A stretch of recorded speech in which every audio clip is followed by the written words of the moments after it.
a phei chung in nui ta di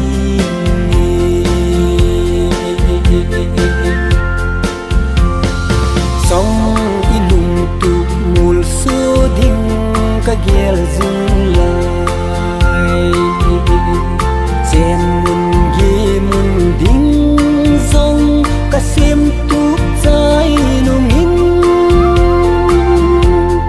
len gang ang lai na chan thu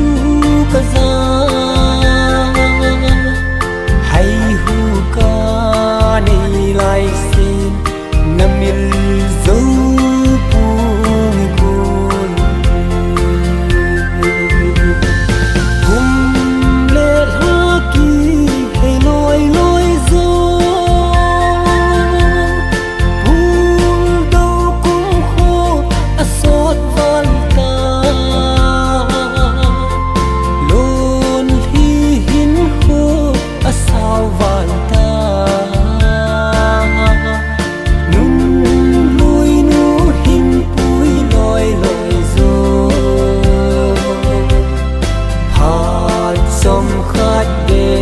a phei chung in nui ta di